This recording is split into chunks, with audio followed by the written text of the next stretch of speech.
Bismillah, alhamdulillah, assalatu wassalamu ala rasulillah Muhammad bin Abdillah wa ala alihi wa ashabihi wa wala amma ba'du. Rabbi shrah li sadri wa yassir li amri wahlul 'uqdatam min lisani yafqahu qawli. Hadirin wal hadirat yang saya hormati, wabil khusus Bapak Lurah Kelurahan Tanah Baru, juga pengurus NUI, JKS, IPI, dan lain-lainnya itu. Ya, mudah-mudahan kita semua termasuk orang-orang yang dirahmati Allah Subhanahu wa Ta'ala. Pada kesempatan malam ini, saya mendapatkan amanat dari Presiden JKS Bapak Haji Tony, Presiden Jamaah Kuliah Subuh. Apa amanatnya? Ustaz, tolong lanjutkan kajian tafsir surat Ad-Duha yang 2 tahun lalu disampaikan di 5G ya. Ad-Duha belum selesai itu ya, belum selesai. Tolong dilanjutkan agar kita termasuk orang-orang yang terbaik di antara umat Rasulullah SAW. Kata Rasul, khairukum man ta'allama al-Qur'an wa 'allamahu. Sebaik-baik kamu adalah orang yang mau belajar Quran dan mengajarkan Quran. Jadi malam kita belajar Quran agar menjadi umat Rasul yang terbaik. Khairukum man ta'allama al-Qur'an wa 'allamahu. Oleh karena itu mari kita baca dulu surat Ad-Duha-nya. Yang bawa HP ada Quran digital, silakan dibuka dulu yang bawa HP, karena walaupun hafal, kalau melihat itu lebih utama lagi. Tapi kan ada di Quran, buka surat Ad-Duha.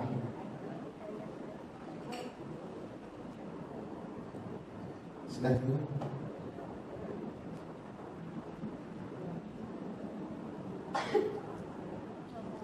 A'udzu billahi minasy syaithanir rajim. A'udzu billahi minasy syaithanir rajim. Bismillahirrahmanirrahim.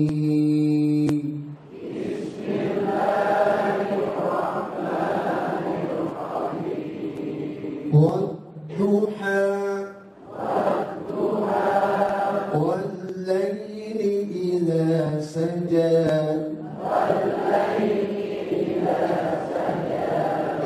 ما ودعك ربك وما قلى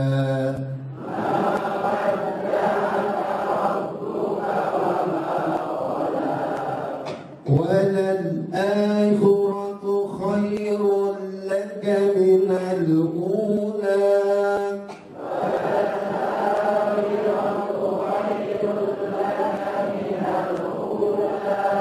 ولسوف يعطيك ربك فترضى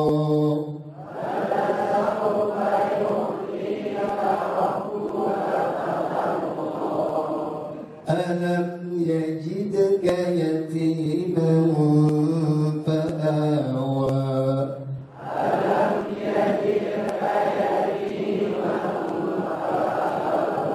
ووجدك ضالا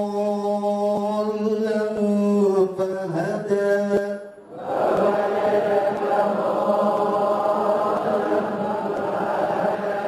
ووجدك عائلا فأغنى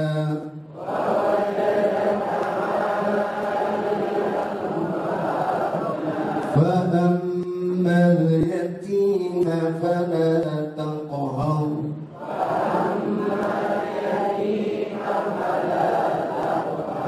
وأما السائل فلا تنهر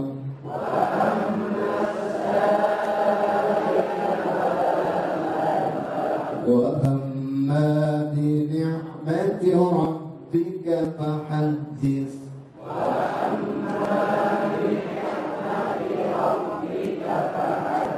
صدق الله العظيم.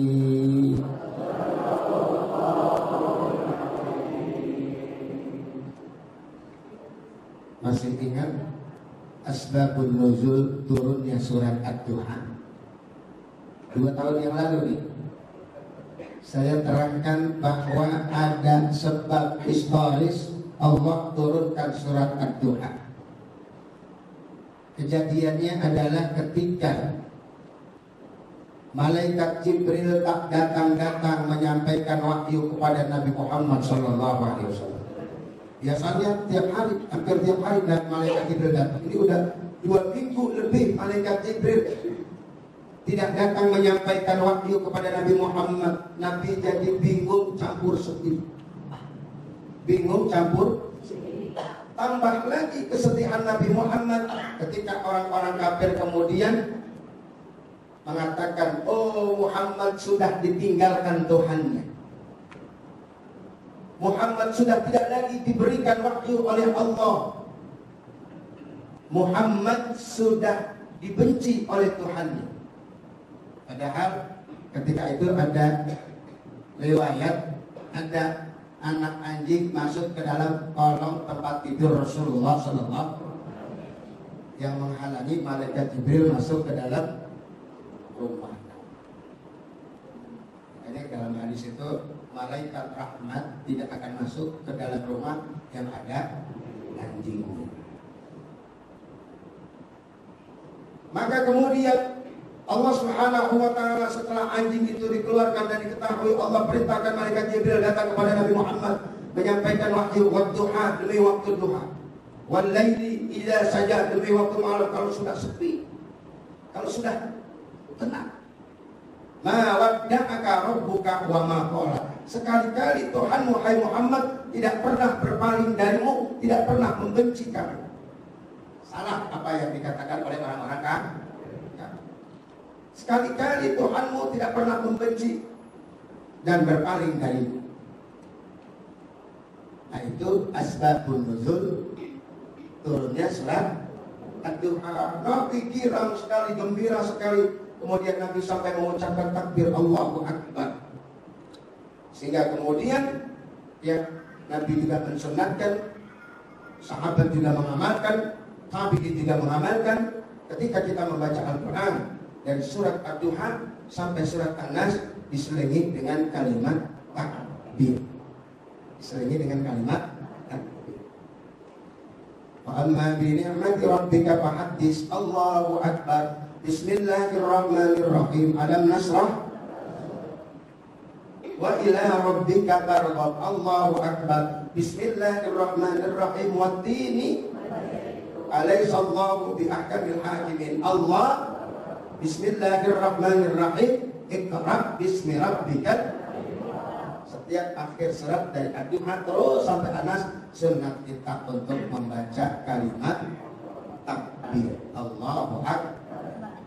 Kalau orang tahlilan, wallahu a'lam. Allah subhanahu wa ta'ala berfirman, la ilaha illallah. Bismillahirrahmanirrahim. Alhamdulillahirabbil alamin. La ilaha illallah. Ini kilas balik yang 2 tahun yang lalu sudah saya sampaikan. Sebelum melanjutkan ayat berikutnya yang berbunyi alam yajidka yatiman. Sampai situ. Ayat berapa itu? Alam yajidka.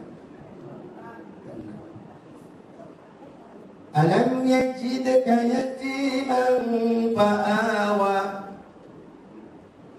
Artinya, bukankah dia Allah mendapatkanmu hai Muhammad dalam keadaan yatim? Fa'awa, lalu Allah melindungimu. Lalu Allah yang mengurusmu. Nabi kita Muhammad SAW lahir dalam keadaan yatim.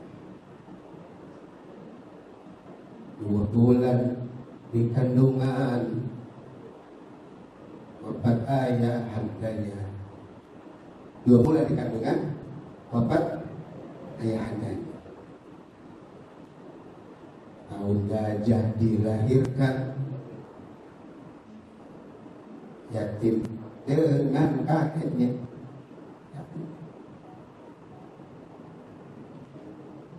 Sesuai adat yang ada, disusui harimau.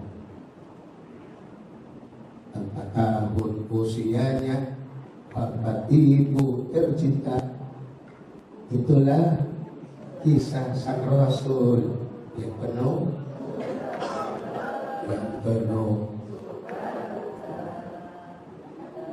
Alam yajidka yatiman fa'awa. Bukankah Allah mendapatimu dalam keadaan yatim? Anak baru lahir udah gak ada bapaknya. Tragis apa enggak itu? Sedih apa enggak itu? Ya Allah nak, ya Allah tong, kalau orang Betawi mah. Ya Allah tong, lu lahir bapak lu udah gak ada. Lu lahir lu udah gak bisa ngeliat wajah bapak lu. Sehingga malaikat berebut untuk mengasuh Nabi Muhammad. Burung-burung mengajukan diri minta kepada Allah untuk mengasuh Nabi Muhammad sallallahu alaihi wasallam. Diasuh oleh sang kakek Abdul Muttalib. Hanya 2 tahun berpindah asuhan kepada sang paman Abu Thalib radhiyallahu.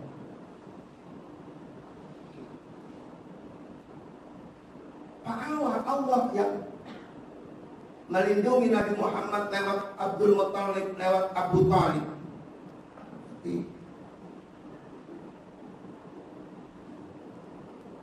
Makanya nanti ayat berikutnya fa'ammal yatima fala taqhar. Maka terhadap anak yatim janganlah kamu sewenang-wenang.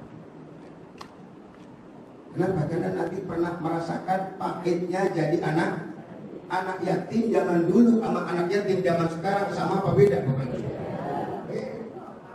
Sekarang mah anak yatim belagu. Kalau lagi musim santunan diundang, oh nggak bisa, saya ada 2 tempat. Ada undangan yang 3. Anak yatim zaman sekarang gitu ya. Kalau lagi musim santunan sehari bisa 4 tempat 5 tempat itu. Zaman dulu apalagi di kampung jarang yatim yang disantun. Sampai Nabi bilang, anak maka firul yatim hakada bil jannah. Aku dan orang yang menyantun yatim seperti 2 jari ini di dalam surga. Makanya paling gampang cari dana atas nama anak. Benar apa enggak? Coba ada di masjid bikin 2 kotak kaca. Pertama kotak pengajian, kotak masjid. Satu lagi kotak yatim. Mana duluan yang lebih dulu? Kotak itu lebih dulu. Paling gampang.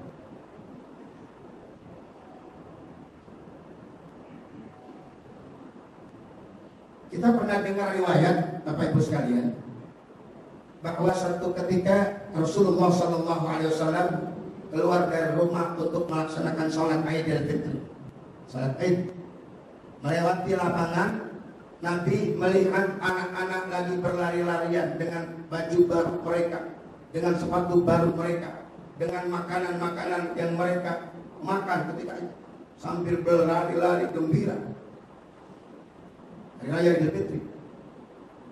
Tapi tiba-tiba ada satu anak yang duduk menyendiri, tidak bermain bersama teman-temannya, bajunya tak baru, wajahnya tak gembira, menangis seorang diri.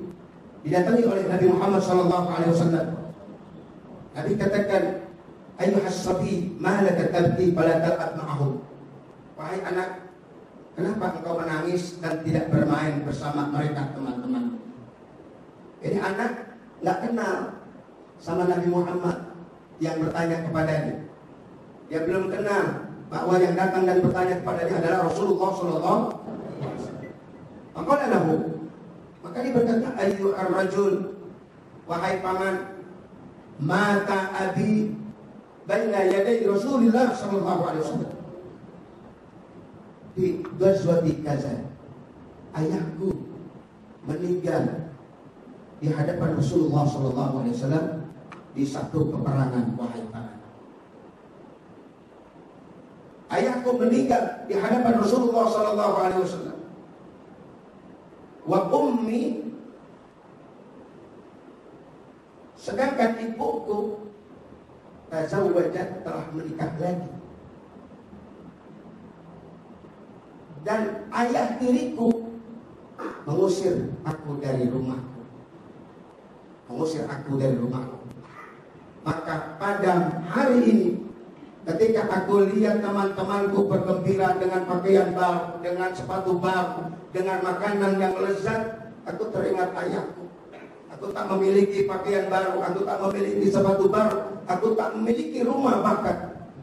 Maka Rasulullah kemudian menggandeng, memeluk anak ini sembari berkata, ya sobi, wahai anak, atardok, apakah engkau ridho? Kuntu aban, kalau aku menjadi ayahmu.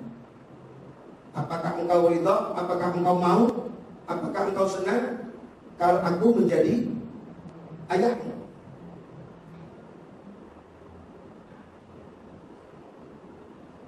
Wa Aisyah ummah, Aisyah sebagai ibumu. Wa Aliyan amman, Ali sebagai pamanmu. Wa Hasan wa Husain akhwain, Hasan dan Husain sebagai saudaramu. Pas dikata gitu sama Nabi baru dia tahu, oh ternyata ini Rasulullah.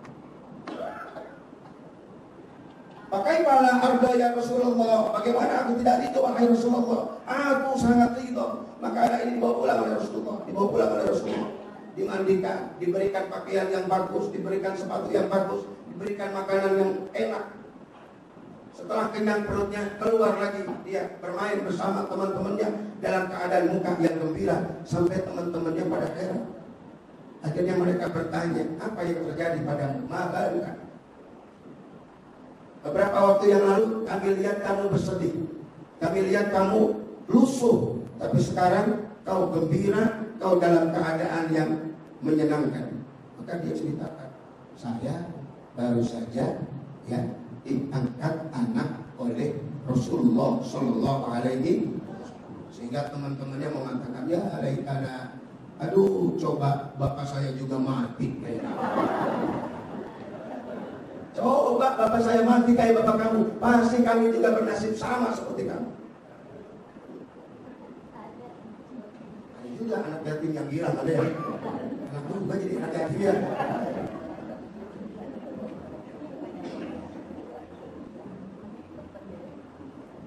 Pernah datang seseorang kepada Rasulullah SAW, kemudian mengatakan, ya Rasulullah, indi yatimun, saya memelihara anak yatim di rumah saya. Famimma adribuhu, maka karena alasan apa saya boleh memukulnya? Saya piara anak yatim di rumah saya. Karena alasan apa saya boleh memukulnya?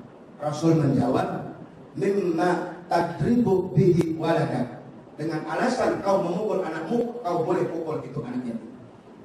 Jadi boleh pukul anak yatim. Boleh. Kata Nabi, dengan alasan kau boleh memukul anakmu, kau boleh memukul itu anaknya. Kata Nabi, ajari anakmu sholat umur 7 tahun. Dia dari umur 10 tahun kalau belum mau sholat. Kalau anak 10 tahun belum mau sholat disuruh pukul. Maka anak yatim yang umur 10 tahun disuruh sholat nggak mau juga boleh dipukul. Pukulnya pukul takaduk, pukul mendidik. Nabi yang suruh. Kalau dilaporkan sama kasetor, biasanya kan kita ngomong ya.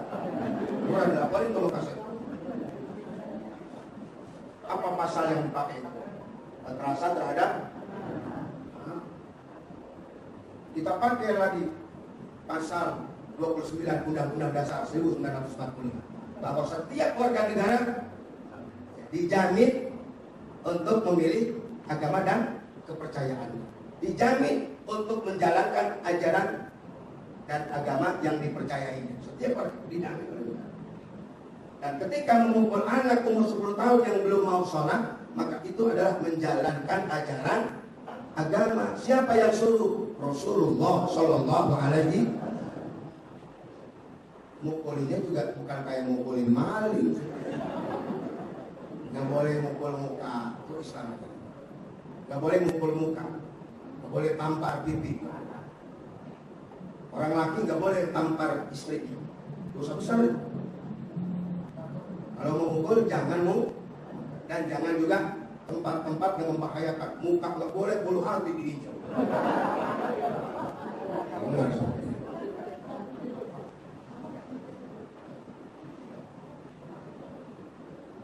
Ada di Quran itu ayat yang memerintahkan wadribuhunna, pukullah istri-istrimu kalau dia tidak taat, kalau dia melawan, pukul boleh. Tapi kata Sayyidina Ali, mukulnya itu seperti dengan pukulan satu jari. Sakit apa enggak? Dari Mike Tyson. Dengan pukulan satu, sentil lah sentil. Empos. Jangan kencang-kencang. Apalagi bagianmu pelanggaran itu kan. Itu penduduk tahun 80-an waktu ibu-ibu masih pada muda tuh. Harga merah, tanda di pipi, bekas gampar tangan. Ya Bu ya. Sering kau lakukan bila kau marah, menutupi sama kakakku bagai burung di sana yang dijual orang dua. Yang juga generasi dulu. Alam yajidka yatiman fa'awa. Bukankah Allah mendapatimu sebagai yatim, kemudian Allah yang melindungimu lewat kakekmu, lewat pamanmu. Wa wajadaka dhallan fahada. Dan Allah mendapatimu dalam keadaan bingung. Kenapa bingung? Dari zaman Nabi Isa alaihissalam sampai zaman Nabi Muhammad itu kurang lebih 600 tahun. Enggak turun Nabi, enggak turun Rasul. Masa patrol, masa orang pada melupakan ajaran agama. Makanya Nabi kemudian bertahanus ke Gua Hira, menyendiri ke Gua Hira. Sampai kemudian fahada, Allah memberikan hidayah.